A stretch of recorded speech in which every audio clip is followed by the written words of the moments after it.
Let's welcome to the show from the subcommittee on the weaponization of the federal government. Congressman Greg Steube joins us again. Congressman, always a pleasure and great to see you again. What do you make of this? Why is Russiagate worse than Watergate? This is the same crowd of people trying to lecture President Trump on the peaceful transfer of power. Now they're accused of abuses of power. Well, this is worse than Watergate because these individuals intentionally fabricated intelligence officials and intelligence agencies and intelligence reports to say what they wanted it to say, and then fed these lies to the mainstream media, who, of course, just continued to say Russia, Russia, Russia, and Trump's colluding with Russia.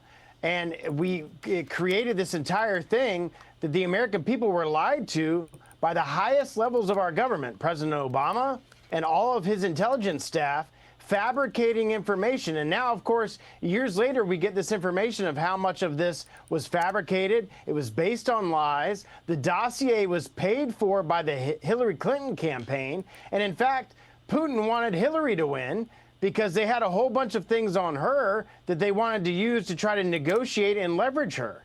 Okay, but now, you know, former President Obama does not specifically answer to documents about starting Trump Russia that Obama did reject 16 U.S. intelligence agencies warning Russia did not affect the 2016 election to help Trump win.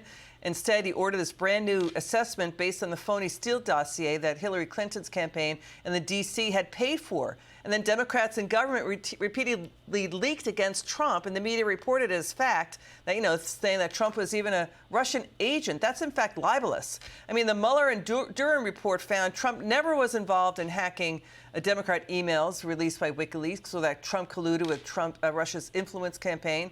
There were interactions between Trump's campaign and Russia's, but, you know, there wasn't that level of influence, collusion that they were alleging.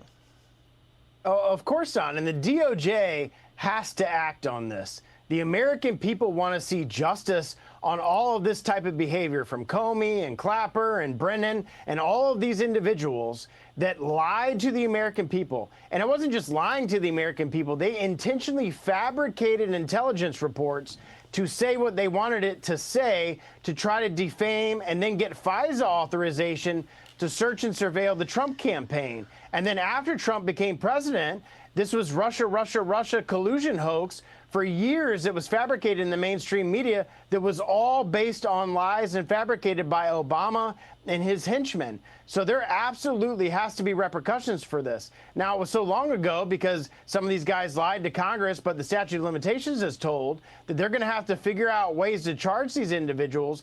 But President Trump is right. Every one of these people committed treason against President Trump because he was the president at the time to try to undermine his administration.